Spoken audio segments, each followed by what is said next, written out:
que este borde rozara la estrella determinada por la cual iban a seguir la navegación.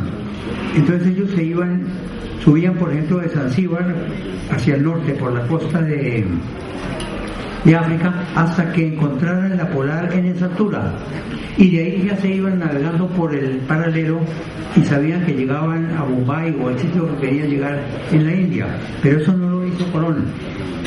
En algún momento los marineros le dijeron, pero señor almirante, ya estamos muy lejos de la costa, y ¿quién nos garantiza que la brújula sirva tan lejos de la costa? Entonces Colón les mostró la polar y les dijo, mire, vamos bien, vamos en la misma latitud. Pero eso lo hizo únicamente para tranquilizar a los marineros, porque realmente él navegó por la brújula. Si Colón hubiera hecho esto como un navegante musulmán del África, no hubiera llegado a la isla que llegó, hubiera llegado directamente a la Florida, un poquito al sur de Cabo Peñaveral. Imagínense Colón viendo despegar cohetes con el nombre de Columbia o con el nombre de Discovery desde ahí, que hubiera podido vivir sus 500 años y pico. Bueno, entonces por eso llegó a la islita de Guaraní, y después él viajó y conoció la isla de Cuba y otras islas, la que llamó la Española, donde están ahora República Dominicana y Haití. Estos navegantes españoles, al llegar a Puerto Rico, encontraron que los aborígenes llamaban portuguesa un río, indicador de que los portugueses habían estado allá unas décadas antes que él. Los chinos habían estado por ahí unos 70 años antes. Bueno, entonces, al día siguiente del descubrimiento de América, ya la navegación de Europa hacia América tenía que ser no una navegación a encontrar algo, a encontrarse con una islita, la que fuera, sino ya ir a donde había un asentamiento español en América. Entonces ya la navegación tenía que ser una navegación mucho más precisa, y no se podía confiar para eso en la brújula, porque pues así como el navegante puede ir a la Florida, puede llegar a Cuba o puede llegar a Centroamérica o lo que sea, ¿no? Por la incertidumbre de las derivas en un trayecto tan largo de mar, en varios meses de navegación en un mar, si no se conocen bien las corrientes y se estima bien su efecto en el barco, pues el barco pues llega a otra parte completamente distinta. Ya de ahí en adelante había que llegar a donde fuera, a San Juan de Puerto Rico, a La Habana, a Miami, a donde fuera. Entonces la navegación tenía que ser mucho más precisa, y esa navegación ya tenía que ser una navegación por las estrellas. Averiguar la latitud no había mayor inconveniente desde tierra, porque se usaban unos cuadrantes fijos en los cuales se miraba la altura que estaba la estrella en su culminación, cuando llegaba pues a su mayor altura en el cielo, y como se conocía la estrella y a qué distancia estaba del polo, se calculaba muy fácilmente la latitud. Pero en tierra, en el barco, manejar un cuadrante de eso es casi imposible por las oscilaciones del barco. Ese cuadrante tenía una mira que se podía girar y marcaba la altura de la estrella, pero la vertical se manejaba con una plomada, y mantener una plomada quieta en un barco de alta mar, eso es absolutamente imposible. Pero por lo menos al llegar a una isla se podía saber dónde estaban en latitud, pero no en longitud, porque en longitud, a medida que se avanza hacia el oriente o al occidente, pues está cambiando la hora local. Entonces hay que tener una manera de conocer la hora, poder saber cuál es la hora. Los marineros llevaban unos relojes de arena, esos que están llenos en la parte de arriba se dejan y en un determinado tiempo, 40 minutos, 50, lo que sea, toda la arena cae.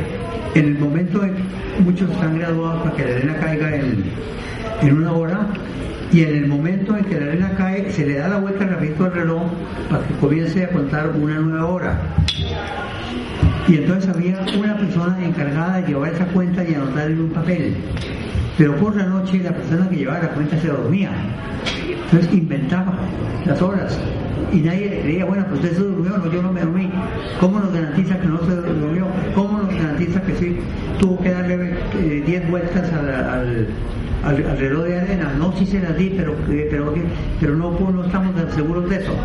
Entonces eso fue un problema y la astronomía encontró varios mecanismos para conocer la hora. Uno que trajo 50.000 complicaciones matemáticas y de todo, era la luna. La luna da un poquito menos de un mes una vuelta pasando por las estrellas, viéndolas todas. Las estrellas pueden entonces imaginarse que son una muestra de un reloj y la luna el puntero. Entonces, en vez de que el reloj tenga unos numeritos, hay unas estrellas y se sabe pues a qué distancia están unas de otras sobre la eclíptica.